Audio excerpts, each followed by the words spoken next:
Yo, what's good, my G? How you doing? What's good, man? How you doing? Good, good. You know, just here, just in the yard. I appreciate Stay you. safe and thing. I appreciate you checking in, man. I really appreciate you checking in. Of course. Thanks for having me, yo. Man, as always, man. I'm gonna have what I want to do. I told them guys I want to talk to you now, and I want to talk to you a few months down the line too. When you definitely after all the other music is out and everything is going on. Yeah. I'm gonna have a whole heap releasing over the next couple of months for sure. This is just the beginning. Let's just say this is the beginning of a huge career that you got ahead of you, man. Thank you, man. Appreciate that. I appreciate the support too. Yeah, from off the gate, man. The song is big, and this is not new for you. You've been making a few songs. This is not a brand new thing for you. You've been out there before. You had a huge hit before. And tell me about the beginning and how you got started. Tell me about, because you're rather young right now. You're 23 or 24? 23. I just turned 23. What age did you start making music? So, I guess there's a couple different levels to that. Depends on how you look at it, right? Yeah. So I was playing instruments and I was, involved in music from a very, very young age, like 4 or 5 years old, right? Mm-hmm. I started to learn to play drums and steel pan and like record and whole heap of little different things. As I got older, I continued learning instruments mainly just for fun. So, when I was like 11, 12, I picked up guitar and then piano. And that was all just like for fun, just the enjoyment of playing music. Me and my friends had like a band vibes and would just learn songs and whatnot. But I really started taking up music creation seriously when I was 16. I started to learn to produce. And that was literally just YouTube, looking up videos. Just YouTube? And YouTube, like internet, Reddit, like looking up tutorials and all that type of thing. And same thing, that was mainly for fun, right? Mm-hmm. I was trying to make some beats and I was DJing at the same time. And then, over my last 2 years of high school, I got more and more deep into by the time I graduated, I was like, this is really what I want to do. This is what I want to pursue as an artist. Not as an artist, but as a producer, really. I want to pursue music as a career. I got a scholarship to go to music school in Florida. That was like, not music school as in like music performance, but like audio engineering and that type of thing. And it was actually while I was there that I then figured out that, I actually want to sing on my songs and I like writing and recording. So it's been a process, but yeah. Now, Tess, your music knowledge, your music taste, the kind of music you make, it's not just one genre. I wouldn't say it's just reggae because you have a touch of everything in it. And I want to know where you got that from. You have a touch of jazz in it. You touch everything. Where did the knowledge come from? Growing up in your household, what kind of music did you hear coming through the speakers from your parents? So, that is very important. I think that's one question that's underrated. A lot of people ask me, like what are my influences, but not a lot of people ask me, like what were my parents playing? Yeah. Because it's really from when I was young, like a very young age. My parents were playing a wide variety of things, like whole heap of Motown and old school R&B vibes, right? Jazz. Naturally, you're gonna have enough for old school reggae and ska in there. But I think it's a lot of that kind of had it in my subconscious from before I was even aware of it. Kind of molded you. Exactly, molded my taste, so that by the time I'm actually consciously picking music to listen to, my palette is already super wide and I'm able to take in a lot of different things. And then when it comes to the creation, naturally all of those influences start coming back up and they start, getting expressed in different ways. Yeah, I think a lot of people don't realize the kind of music that they grow up to love and to make comes from what they hear growing up as a kid. What's 100%. Playing in the house, the old record player that your dad and your mom's playing, and they expose you to a lot of different music. And I understand that you started to understanding the importance of songwriting from listening to the Beatles songs, the Beatles catalog. I would have never ever thought you listened to the Beatles. I would have never picked it up. Love the Beatles. Why the Beatles? Why? It's interesting. I don't know really why. I couldn't tell you why I started listening to them, but it was one of those. It was like when I was, same thing. Growing up, I wasn't really a conscious music listener as a kid. Some people are from a very young age, but I was more taking in what I heard around me. It wasn't until I was like about 14, 15 that I really started to really enjoy music and be like, okay, this is what I like, this is what I don't like. I'm gonna explore more into this. I'm gonna, learn some more about this artist and really like develop my own taste and understand them.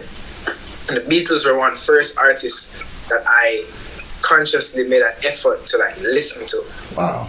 But the same thing, like growing up in Jamaica, it's not like the Beatles are playing this on the radio or anything like that.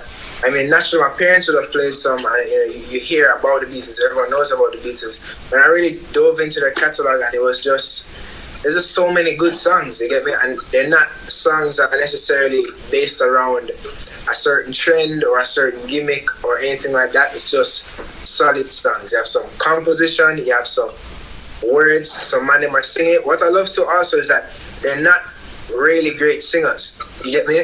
Like, they're good singers. But the songwriting is amazing. Exactly. The songwriting is amazing. So there's nothing in this. They're not the greatest piano players. They're not the greatest guitarists. Ringo's definitely not the greatest drummer. But it's like they just could make good songs. They're good songwriters, and they made a lot of timeless music, and it was very inspirational to me. Just I could even be listening to it, and these songs still held weight like so many years later. What I love about you, when I did my research on you, I find that you even hip hop influenced you too. You listened to Soulja Boy back in the day. You listened to old hip hop songs back in the day. Of course, Soulja Boy was like, Soulja Boy, tell him that was one of the first songs I ever like pirated. You get me? The Soulja Boy. Straight up. Like I remember having like on like the family computer, I had like 4 songs downloaded. That was definitely one of them. I think it was like Many Men by 50 Cent was the next one. Yeah. Definitely Pimp. Snoop Dogg. Yep, Snoop Dogg. Yeah. And then what was the other one? There were like 4 songs I had on repeat for like a year. Over and over again. I think the 4th one was I can't remember the band, but the old rock songs like "It's the Final Countdown." Yeah, that's a big song. That's a big rock exactly. song. Just like a random little. Man, how do you take all that inside and digest all that different types of music from everywhere and come up with your own thing? That's amazing. Yeah, I mean, I think it's not really something I think about. It's just like it happens within the subconscious, and I just create what feels natural to me. Ends up happening. I feel like if I tried to do it, I wouldn't be able to by thinking about it too hard. This has to kind of come natural. Now, Tess, the creation of your music, when you are putting your music together, when you lock down, do you separate yourself from everything that's out there right now and just get in your own mindset? I'm not going to listen to anything. I want to make my music. I don't want to be influenced by what's going on around me. I don't want to be influenced by what's on the radio. I don't want to be influenced with what the latest trends are.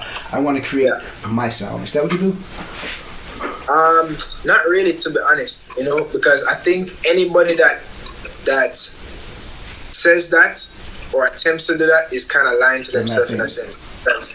Yeah. Everything, nothing is new under the sun. Like everything is like an interpolation of something that already came. It's like I know for a fact that like my music comes from this and all these different things I'm listening to. If you come and tell me or try to tell anybody that your music that you're creating is not influenced by anything and it's just brand new, you're just a liar, like straight up. Yeah. So I personally I allow myself to be influenced by whatever comes in. The only thing is that I try to keep my influences based off of music. So as long as I listen to something, I'm like, wow, this sounds good. I would love to do something in this style, but not, wow, this is making a lot of money on the radio right now, so let me do this style. As long as it's based off the musical inspiration, I'll always be fine to run with it, to be honest. Now, the new single right now, the single that's blowing up everywhere, the No Answer, you have a feature on there. Yes, Crayon. How did you guys connect? Because he's not from Jamaica. You had to go abroad. You had to send that record up. You had to send that record over. And way over. That connection is going to happen more. Now, did you think of 100%. Did you think of what you were doing when you did that? Because it's a connection that's going to be made more. I think that's the collaborations of the Afro beats and the reggae. It's going to get bigger and bigger. I think I'm honestly surprised it's something that hasn't happened more already, because naturally they're like two extremely close related things, and I think artists on both sides are mutual fans of each other, so I don't really understand, but I'm definitely looking forward to seeing more of that happening. And you know, the record, when you know the beat was created, it was definitely like heavily influenced by that African style, like the contemporary African Afrobeat style and thing. So I did my part of the song, you know, the chorus and the verse, and I left a space. I was like, yo, I need a Nigerian artist on this part of the song. And I had it sitting down there for a few months, like almost 6 months. I didn't know who would be the right person. And then, you know, a connection was created through a mutual business associates to Crayon. And he loved the song, I loved his music, and he just shot it up real quick. Came together. Big hit. Just like that. Just like that. How are you holding up with the coronavirus and everything? And how is it in Jamaica? I hear the curfew is 11 o'clock in Jamaica right now. Is that the curfew? Yeah, so this is 11 o'clock, which is not too bad. It was 6 o'clock for a while. It was 3 o'clock certain time too. Oh, right? I didn't know that. It was as early as 3 o'clock? Yeah. I think actually a couple of days there was 24-hour curfew still. I just couldn't leave the house. But, you know, in Jamaica, it's not as bad as certain places, so I have to be grateful for that. Right now we're seeing a little bit of a resurgence, unfortunately, so we're just kind of taking that in stride. But overall, you know, everyone's plans have switched up. Like, there's not a person on this earth who can say everything is going perfectly. Yeah, no, it changed this whole situation. But, you know, like, so I had a tour with Pata Rankin this year. I had like 30 dates. That got cancelled. I was doing South by Southwest. I was supposed to do the Olympics. You were supposed to go to Japan, yeah. That would have been the Olympics, but all that postponed. But you know, at the end of the day, I'm still able to make my music. I'm really excited to put out this music. I'm putting it out right now. And you know, everybody, all my loved ones are safe, which is the most important thing on top of everything. So, you know, just giving thanks and just continuing to do what I do. Has the lockdown brought out a certain type of creativeness in you? Have you been able to create and focus because you're in the studio all the time, you know? Yeah, definitely. I think there were stages, you know, there was different stages. So I think right in the beginning, I was definitely just thrown off and I didn't know what was going on. I wasn't making anything. I was just confused. Like, I'm like, okay, I had all these plans. Like, we've been in rehearsals for months, me and my band, and it's like, okay. Because I started my tour, did the first date, and then everything else got cancelled, right? Everything else. Like, yeah. So it's like, and even certain things, like, for example, I've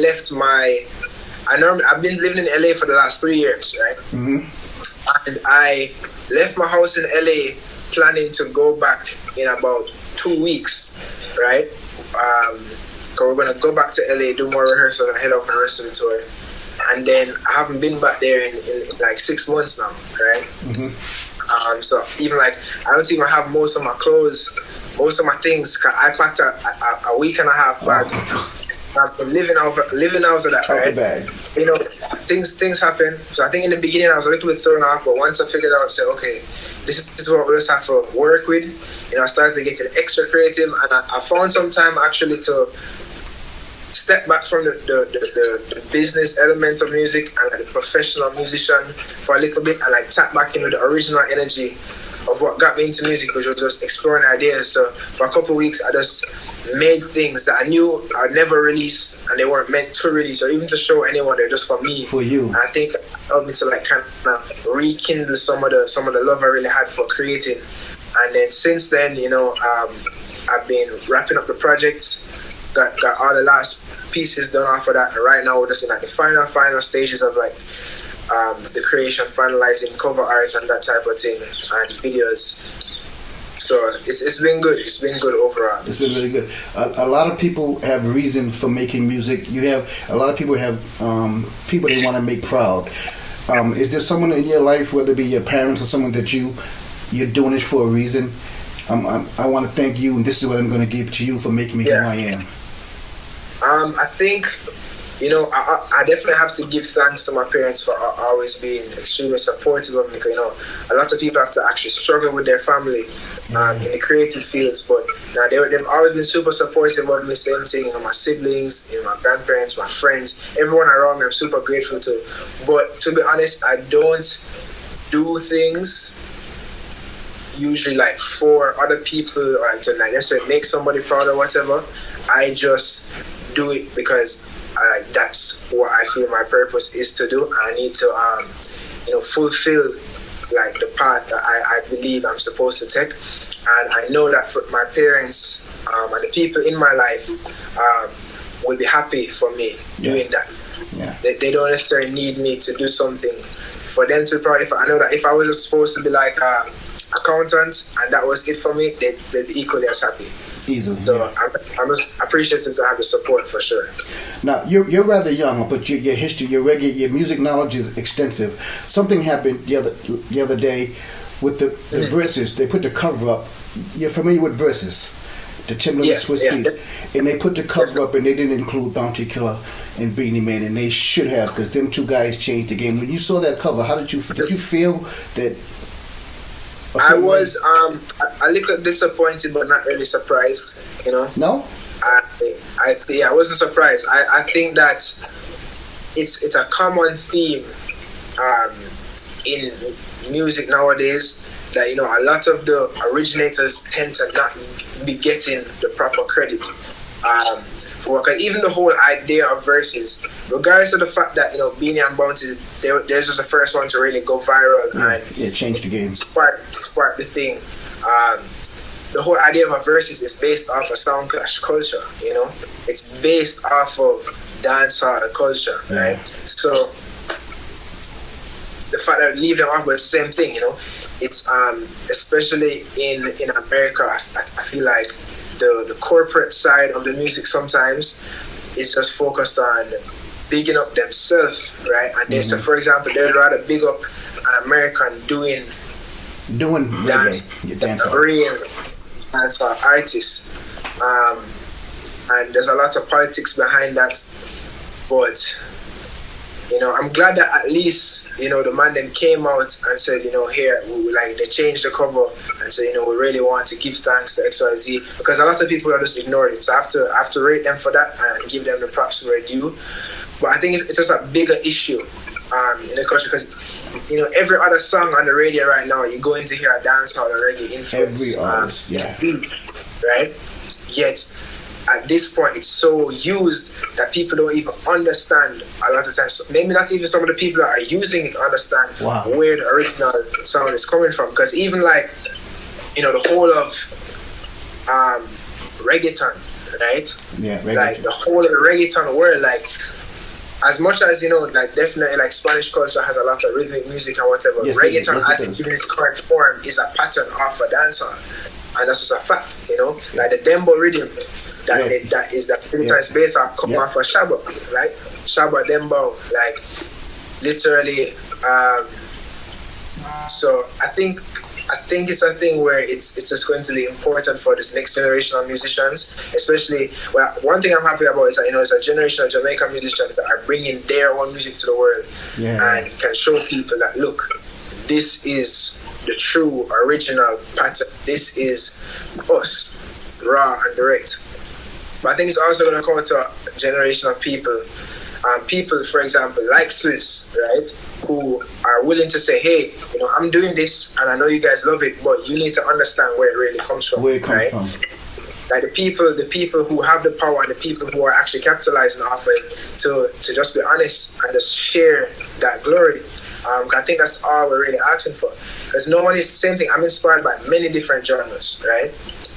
I'm inspired by naturally reggae dance. I'm inspired by jazz. I'm inspired by Latin music, Cuban music. I don't think anything's wrong with that. I don't think anybody can tell somebody not to make a certain style of music. But I think the problem is when you make a certain style of music and try to claim it as your own creation rather than giving credit. I think it's time that we in America start to admit that we are inspired by the reggae music, by the dancehall music. Exactly. You know, there's nothing wrong with saying I'm inspired by the Bob Marleys. I'm inspired by the Sean Pauls, the Shabba Ranks. It's time we do that. You know. Look, I think that's a super honorable thing to do. I don't think anything is wrong with that. Just say, hey, I made a dancehall song because I'm inspired by dancehall. Check out some dancehall artists too. You get me? Yeah. Check out some Jamaican artists. Like, nothing's wrong with that. Or even collaborate with Jamaican artists. Yeah. Like me, I run the radio, one of many radio stations here in the country, and I play the stuff that the artists that use the reggae beats. I play those artists, but then again, I find a way to find the original, the real reggae, the dancehall, and I play that too. So I try to give everybody a fair chance and not say, I'm not going to play, you or the Craniums or anything, because you guys deserve a shot. You guys, real reggae music, real dancehall music deserves that same shot that Drake has. Not taking nothing away from Drake, not taking nothing. It deserves that same shot. No, definitely. I think that's the thing. But yeah. And you keep working hard, man. You got the new single out right now. You got an album coming out, don't you? Was it the EP? So yeah, I have a single, No Answer, that's out featuring Kieran right now. And that's the first off of the EP. So I wouldn't call it an album, but it's like 7 tracks. Mm-hmm. It's a nice little showcase. I'm gonna have one more single. I think you were just playing it a while ago. The Me and My Lady, that's not out yet. I cut it off. I don't want nobody to hear it, so I stopped it. No, but yeah, so that one's coming out in a couple of weeks, and then the EP is gonna drop about a month after that. Are you anxious to get it out? Are you anxious? Definitely. It's been. The thing is, realistically, I haven't. I put out a few songs, right? Mm-hmm. As an artist, I put out a few singles, but I've never been in a position to release music consistently before. So I've had before this last release, my first release before that was over a year, right? And I've been making music throughout this whole time, so I have a lot of music to get out. So even after this is out, I'm just ready to just let all the music go, and I'm trying to create new music at the same time. So I'm definitely anxious to get it out and super excited, and I'm just excited to see how the people respond to it. A lot of these things are just some new concepts and some new sounds that, while rooted in a whole heap of other things, I don't think there's anything exactly like it right now. How are you gonna feel when you win that Emmy? When you win that big award, how are you gonna feel? Yeah, how's that gonna feel? Yeah, it's funny still because I'm super grateful for it, right? But as a musician and as an artist, an Emmy is not something that I was even thinking. It wasn't in my brain. It's a big. Right? It's an Emmy. An Emmy is big. No, it's huge. I know it is, but I just never thought. I didn't even know I was eligible to be nominated for that. You get me? I didn't because I know I done the commercial, right, and all that, but because I'm just not in that world, it wasn't something that I was thinking about. The Emmys are coming up. I wonder if I'm gonna get nominated. It's just I seen it pop up. I saw one of the people that worked on it send it to me and said, "Yo, Emmy." I'm like, "Oh shit!" That's crazy. Emmy, yeah. So we'll see. I will see. It's dope though, because I just feel like as an artist, having an Emmy nomination is just something different, Yeah. When the EP comes out, yes, people always worry about numbers. I gotta sell this many. Is it the feeling of having your emotions, your stories let out to the world, or will the numbers make a difference to you? The thing is, I don't think the numbers. I think people get caught up in numbers, yes, and forget what the numbers represent. You get me? So I think for me, obviously, to be a successful artist, to support myself off of music, to do shows when shows are back again, people have to listen to the music, right? But I'm not caught up in a specific number, I need this amount or that amount. I'm doing what I'm doing and it's growing and people are loving it. That is the most important thing to me. I'd rather a smaller percentage of people love the music than then there's a lot of people that know the music and are just alright, it's whatever, right?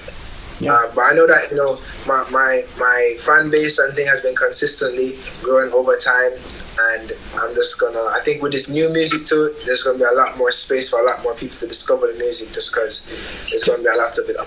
Tess, I like you. You're a real musician. You came up with music. A lot of musicians. I won't name any names, but there are a lot of studio artists out there who are not really musicians. You're a musician. You were brought up in the music, from playing the drums and playing the guitars and creating your own music and everything. How does it feel when you take a blank piece of paper, a blank sheet of paper, and you create something, the words, the notes that are going to last forever, and then you leave your house and you're riding down the street and you see somebody passing you doing your song, singing your song? How does that feel? Because sometimes it came out of thin air. You created something that never existed before, and now you put it down, and it's here forever. And you see someone loving your song and singing your song. How does that feel?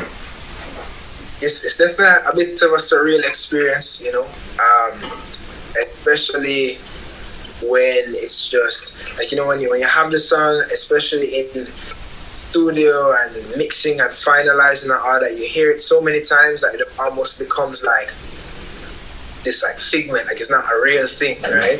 So it's finally out there, and like you hear other people enjoying it. It's like it's kind of like it's almost like, like if you have your personal thoughts, and all of a sudden you're hearing somebody like in your head, right? So it's definitely crazy. I think honestly, to me, I don't have like a strong feeling of possession over my music, because a lot of the time when I'm creating, it's not really, I don't necessarily feel like, okay, I created this. I mean, I technically did, but it almost feels more like I'm transcribing this, right? Like it's coming to me from somewhere else, and I'm just laying it down, right? Like I'm hearing something and laying it down, because I'm hearing it in my head, right? I'm not consciously saying, okay, I'm gonna put this note here and that note there. It's just it comes and it flows through me. So it's really not for me, right? It's like I'm like a vessel to give it to the people. Right? So it's really the people's music, not my music at the end of the day. Unbelievable, man. I gotta thank you for checking in, man. I say this is amazing. I'm loving you, watching what you're doing. I can't wait till we open back up so you can come down here, so you can hit the stage and you can really 100%, man. Have to think of it, praise. Thanks for having me. I really appreciate, man. I really appreciate the support. Always. You don't know, for anybody on my team who doesn't know, this is DJ Buck. You don't know, Hot 93.7. You guys can tune in. Maddest radio station, man, is supporting the real music. We have to give thanks. So you don't know.